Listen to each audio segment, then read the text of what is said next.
Disclaimer. March 15th, 2022, 2:17 a.m. Eastern Time. The People's Bank of China authorizes a secret transaction. $75 billion in Russian energy exports. Settled in yuan, not dollars. For 79 years, that transaction was unthinkable. The US dollar was not just money. It was the operating system of the global economy. The ultimate privilege. The exorbitant guarantee. In that cold, dark hour, a crack formed in the foundation. This is not a story of one night or one rival.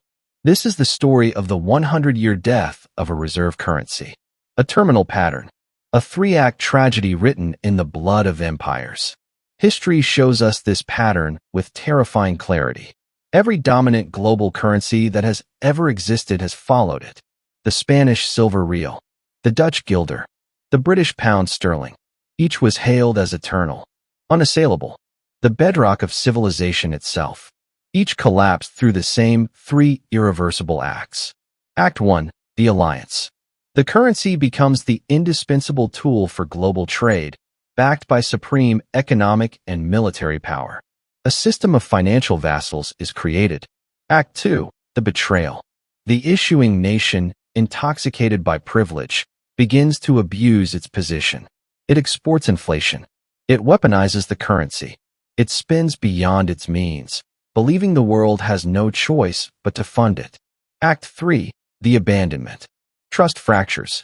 Allies diversify. Rivals coordinate. An alternative system emerges in the shadows. Then, a single catalytic event reveals the emperor has no clothes. The switch is flipped. The end is not a bang, but a cascade of silent, digital transactions. This pattern has destroyed every financial empire in history. And the United States dollar has just entered Act 3. The rise, the dollar's exorbitant privilege. By 1944, the world was bankrupt. Europe was rubble. The British Empire was financially shattered. From the ashes of World War II, a new system was born at a quiet hotel in Bretton Woods, New Hampshire. The U.S. held 80% of the world's monetary gold. Its industrial capacity was untouched. Its military, victorious and global. The dollar was crowned king, convertible to gold at $35 an ounce. Every other currency pegged to the dollar. This was the birth of the exorbitant privilege. A privilege that meant America could run endless trade deficits because the world needed dollars to trade. It could fund vast military expansion overseas by printing the very currency its allies needed to survive. It could create financial crises abroad by simply changing its domestic interest rates. The system evolved. In 1971, President Nixon severed the dollar's last link to gold. The world panicked. Then, it accepted the petrodollar. A 1974 deal with Saudi Arabia ensured global oil was priced and traded in dollars. Every nation needed oil. Therefore, every nation needed dollars. The greenback was no longer backed by gold, but by black gold. The foundation became even more powerful. By the year 2000, the dollar comprised 73% of global foreign exchange reserves. It facilitated 88% of global forex trades. It invoiced nearly 100% of oil transactions. The SWIFT messaging system, effectively a U.S.-controlled network, became the arteries of global finance. America's debt didn't matter. Its deficits didn't matter. The world was the dollar's captive market. It seemed like a perpetual motion machine, an eternal mandate from heaven. The consensus was absolute. As French Finance Minister Valéry Giscard d'Estaing said in the 1960s, it was an exorbitant privilege, a gift that kept giving. The fatal decision, the weaponization. Every empire reaches a point where it confuses privilege for power, where it believes the rules no longer apply. For the dollar, that turning point has a precise date, September 11, 2001. In the wake of the attacks, the U.S. launched the War on Terror, and it discovered a new, devastating weapon in its arsenal, the dollar itself. The USA Patriot Act of 2001 unleashed unprecedented financial surveillance. But the true turning point was executive action. The Treasury Department, through the Office of Foreign Assets Control, OFAC, began to aggressively weaponize global dollar clearing. It wasn't just about sanctioning rogue states like North Korea or Iran. It was about punishing any foreign bank in any ally nation that dared to facilitate a transaction the U.S. disapproved of. The message was clear: use our dollar, follow our rules, or be cut off from the entire global financial system. The precedent was set. The tool was proven, and it would be used again and again and again. Nobody in Washington saw what was coming next. They believed the world's dependency was absolute, permanent. They failed to understand the first law of currency dynamics. Trust is a shadow. It takes centuries to build. It can vanish in a single, arrogant decision. The fatal decision was not just weaponization. It was the frequency and scope of its use. From a scalpel for pariah states to a bludgeon for geopolitical rivals. The pattern had been triggered. Act 1 was over. Act I, the alliance. Every reserve currency begins with a promise, not of fairness, but of utility and security. It offers a solution to a chaotic, expensive, and dangerous problem: how to trade across empires without being robbed, cheated, or ruined by debasement. Historical example 1. The Spanish silver real, circa 1550 to 1650. The problem: medieval Europe was a monetary patchwork of debased coinage. Trade was a gamble. The solution: from 1545, massive silver discoveries at Potosi, modern Bolivia, flooded the Spanish treasury with pure, high-grade silver. The promise: the Spanish piece of 8, Real de Ocho, became the world's first truly global currency. Its silver content was trustworthy and verifiable. The alliance: to fund its endless wars, Spain spent this silver across Europe and into Asia. Merchants from Amsterdam to Manila accepted it.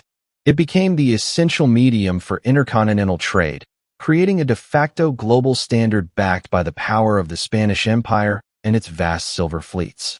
Historical example 2. The British pound sterling, circa 1850 to 1914. The problem: the Industrial Revolution created vast, complex global supply chains. The silver-based system was volatile, cumbersome. The solution: Britain, the workshop of the world, made a bold promise.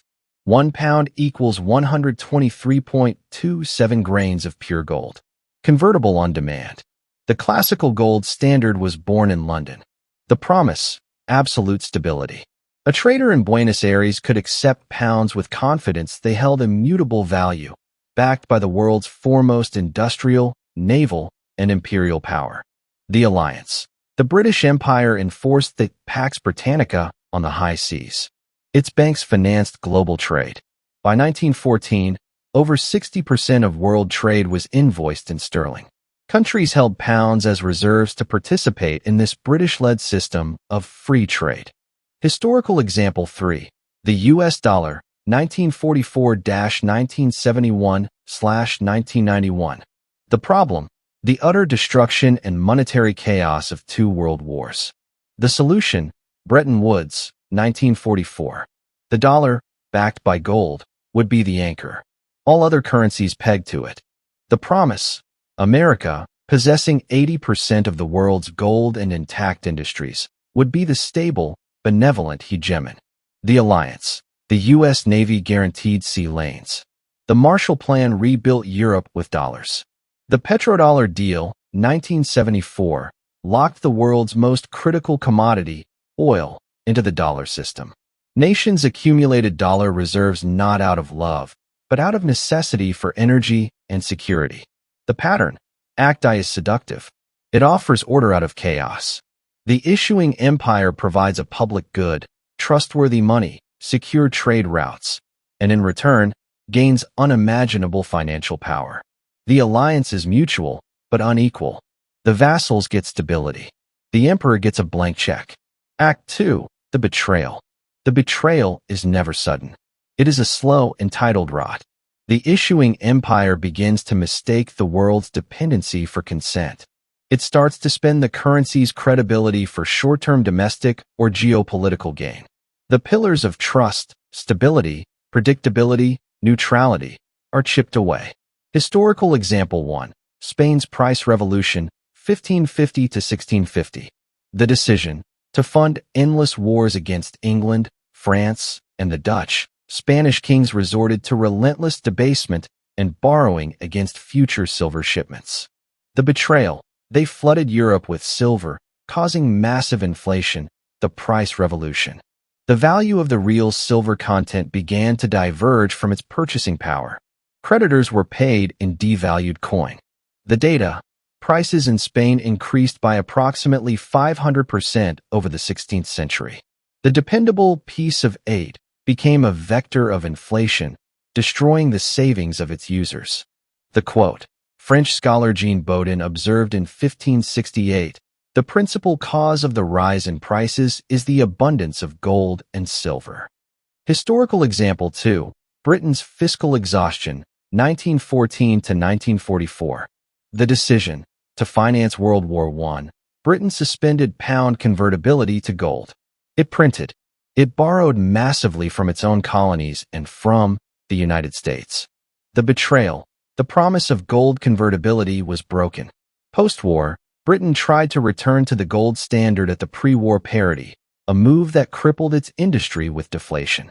It then manipulated the sterling area bloc to serve its own recovery, alienating allies.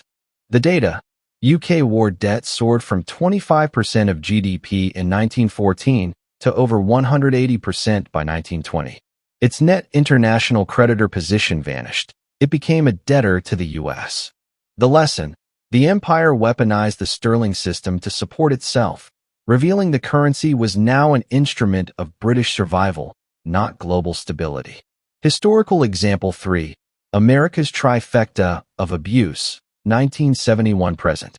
Decision 1, the gold default. 1971. Nixon unilaterally ends dollar-to-gold convertibility, breaking the core promise of Bretton Woods. The world's savings were devalued overnight. Decision 2, the debt export. With the gold shackle broken, the U.S. embarks on permanent deficit spending, financed by the world's demand for dollars. It exports inflation to its trading partners. Decision 3, the weaponization. Using OFAC sanctions and SWIFT access as a cudgel, the U.S. turns dollar transactions from a neutral utility into a tool of foreign policy compliance. The data, U.S. total public debt, $5 trillion in 2000, $34 trillion in 2024. Number of sanctioned entities, 1,000 in 2000, over 12,000 by 2023. The U.S. runs a persistent trade deficit for decades, flooding the world with dollars it does not back with goods. The pattern, Act 2, is the addiction phase. The empire cannot and will not stop. It funds welfare and warfare with printed money. It enforces loyalty with financial coercion. It believes, in its heart, that there is no alternative. The betrayal is not a single event. It is a policy, a habit, an identity. Act 3, the abandonment. Abandonment is not a head-on attack.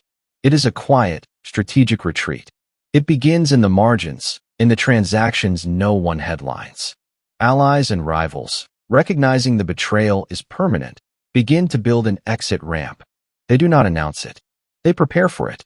Then, a catalyst proves the system is brittle. Historical example 1. The fall of the real, the Dutch revolt and Bank of Amsterdam, 1609.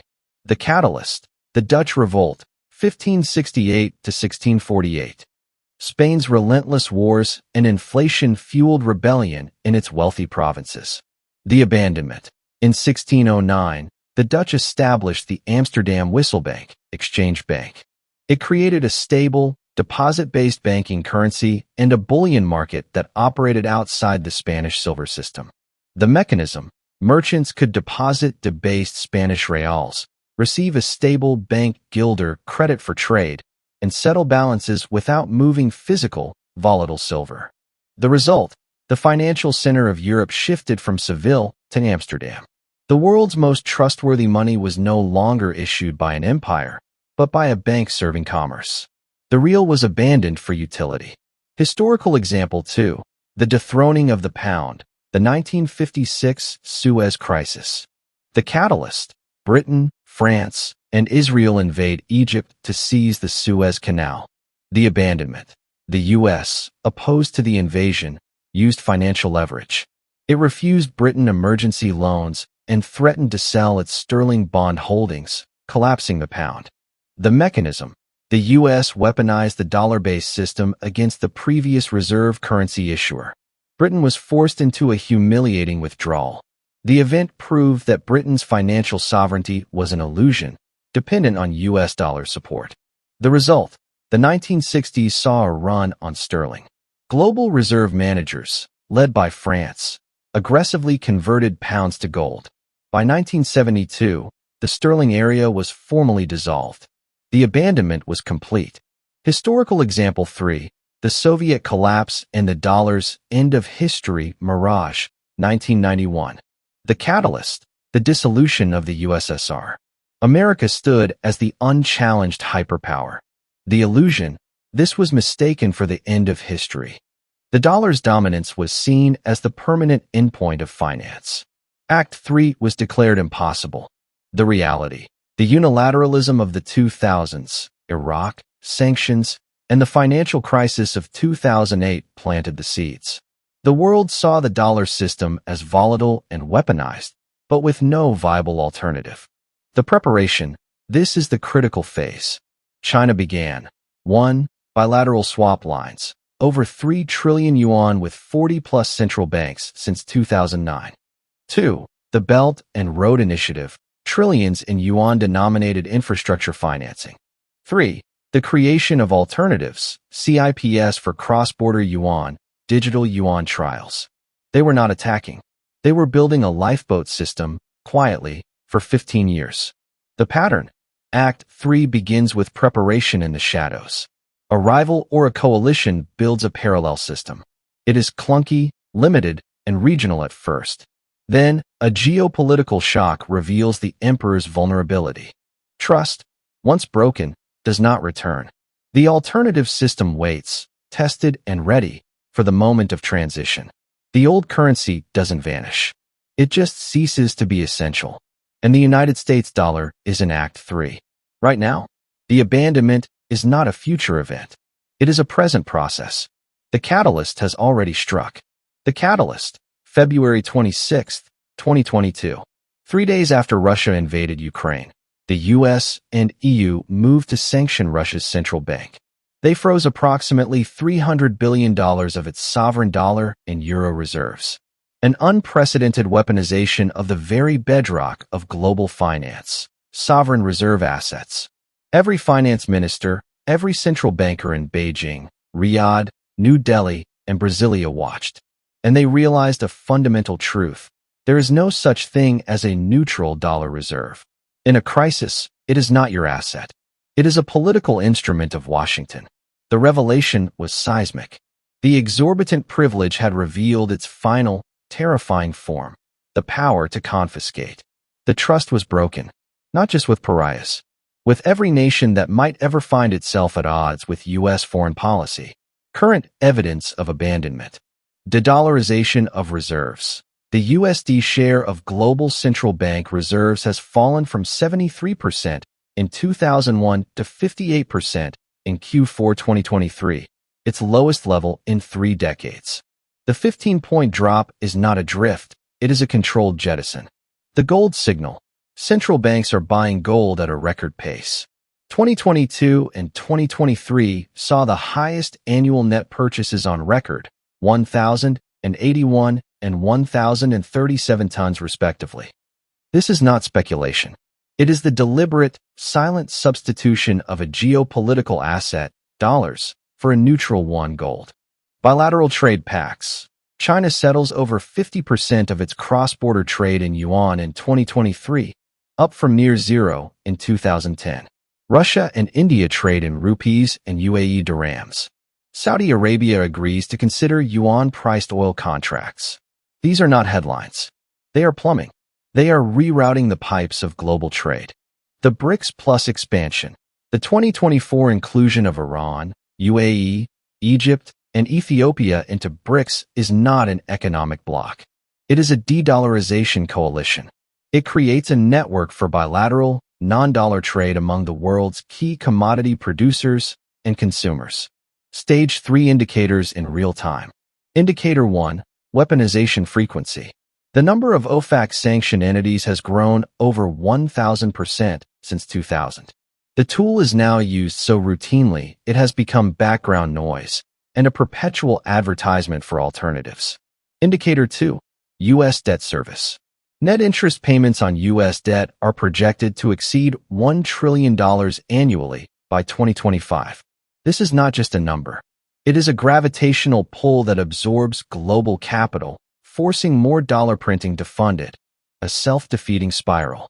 Indicator 3, dedicated financial infrastructure. China's cross-border interbank payment system, CIPS, now has over 140 direct participant banks worldwide. While still a fraction of SWIFT's volume, its existence provides a technical off-ramp. Indicator 4, commodity pricing shifts. Key commodities like Russian oil, Iranian oil, and LNG shipments to China are now routinely priced in non-dollar currencies. The petrodollar monopoly has been breached. Indicator 5, reserve diversification statements. Senior officials from France, Saudi Arabia, and even the IMF have publicly called for a multipolar currency system in 2023 to 2024. This is no longer fringe theory. It is official, mainstream contingency planning. They told you the dollar's dominance was eternal, a fact of nature. The truth is, it is a historical phase, and the expiration date is now visible in the data. You were never taught that a reserve currency's death is a process of strategic desertion, not a market crash. It dies first in the treasuries of its allies, in the bilateral contracts of its trading partners, in the silent, digital ledgers of alternative systems being stress-tested every single day. The switch is not a single flip. It is a million switches being quietly flipped in back-office settlements from Shanghai to Sao Paulo. And they have been flipping for years. What this means, the new landscape of power. The end of a reserve currency does not mean the end of the United States. It means the end of American financial hegemony, the end of the blank check. The consequences will redistribute global power, wealth, and stability with brutal efficiency. For the winners, commodity sovereigns, nations with critical natural resources, Saudi Arabia, oil, Chile, copper, Australia, lithium, Russia, everything, regain massive pricing power. Their goods will be bid for in multiple currencies, granting them geopolitical flexibility they haven't had in 80 years. Financial hubs of the new system, locations that can facilitate and clear non-dollar trade will boom. Hong Kong, Singapore, Dubai, and perhaps new centers in the Gulf or Asia will become the new Amsterdam whistlebanks, charging a toll on the new financial plumbing. Gold and neutral asset holders. Nations and institutions that accumulated gold during Act 2 will see their strategic foresight pay off. Gold is not a dollar hedge. It is a system hedge. It will act as the neutral anchor in a multipolar scramble. The architects of alternatives. China achieves its primary strategic goal, breaking the dollar's monopoly over its economic security. The yuan becomes a major regional and trade currency, though not necessarily the new sole reserve. Its gain is not dominance, but freedom from coercion. For the losers, the American consumer, the exorbitant privilege subsidized cheap imports and low inflation. Its erosion means higher costs, a lower standard of living, and the return of monetary constraint. The everything cheap era ends. U.S. debt financed everything. The government, corporations, and consumers face sharply higher borrowing costs. The world will no longer passively fund U.S. deficits. Austerity, whether through policy or market force, becomes inevitable. Dollar-dependent allies, Japan, South Korea, and NATO states in Europe face a horrific choice: remain tethered to a fracturing dollar system, or risk geopolitical rupture with Washington by diversifying. They are trapped in the old alliance as it crumbles. Legacy financial centers. New York and London's dominance in global finance is tied to dollar clearing. As transaction volumes bifurcate, their influence and profits will slowly leak away to the new hubs. The historical precedent, Britain post 1956. It remained a wealthy nation. It remained a military power, but it could no longer act unilaterally. It lived on a budget imposed by external creditors. Its standard of living slowly converged with, rather than dominated, the rest of Europe. This is the future for the United States, a descent from hegemon to first among equals, in a room with many more equals. The projected timeline, the cascade. Based on the historical patterns of Spain, 80-year decline, and Britain, 30-year accelerated decline post-Suez, the Dollars Act 3 will not take a century. The digital age accelerates everything. Phase 1. Accelerated diversification, 2024 to 2030. Central bank gold buying continues at a record pace. BRICS Plus develops a functional, non-dollar trade settlement platform. It will be clunky, but it will work for member-to-member commodity trades. The U.S. experiences a major, persistent inflation spike, 6% plus range, that the Fed is powerless to crush without triggering a debt crisis, revealing the fundamental policy trap. The petrodollar sees its first major, public rupture. A Gulf state announces a long-term oil contract fully settled in a non-dollar basket. Phase 2. The first crisis of confidence, 2030 to 2035. A geopolitical event, a Taiwan contingency, a second-term U.S. debt ceiling breach deemed unfixable, triggers a coordinated sell-off of U.S. treasuries by a coalition of nations. This is not a market panic. It is a strategic move. It forces the Fed into permanent, overt debt monetization, modern monetary theory as emergency life support. The dollar experiences a sudden, sharp devaluation, 25 to 30% against a basket of commodities and neutral currencies. This is the Suez moment, where the facade of control shatters. Capital controls and FX interventions become commonplace as nations scramble to protect their trade flows. Phase 3. The new equilibrium, 2035 to 2050. No single currency dominates.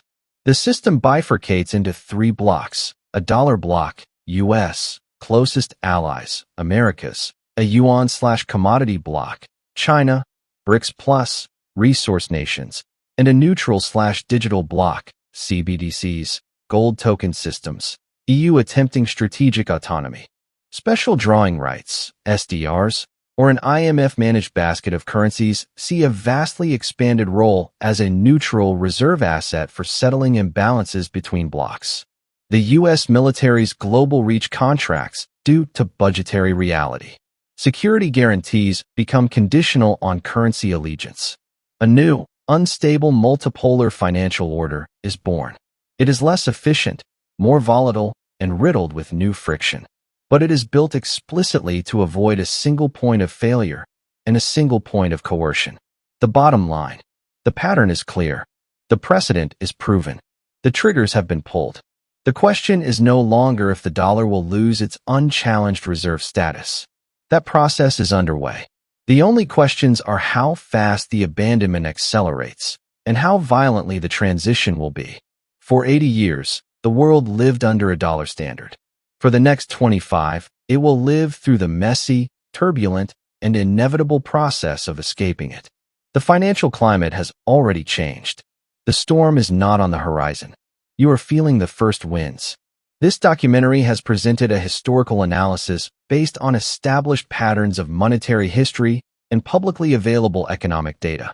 The framework of the 3 acts of reserve currency collapse is an interpretive model used to examine recurring themes across the Spanish real, British pound sterling, and the modern US dollar. All references to current events, policy decisions, and economic indicators are drawn from mainstream financial reporting, central bank publications, and statements by public officials. The projections and timelines presented are theoretical extrapolations based on historical precedent, not predictions of certainty. This video is for educational and informational purposes only. It is not financial advice, investment guidance, or a call to political action. The interpretation of these patterns and any decisions viewers make based on their understanding of history are their own responsibility. Economy Rewind encourages skepticism, independent research, and a critical examination of all sources, including our own. The future is not written. It is shaped by awareness, understanding, and the choices made in the present.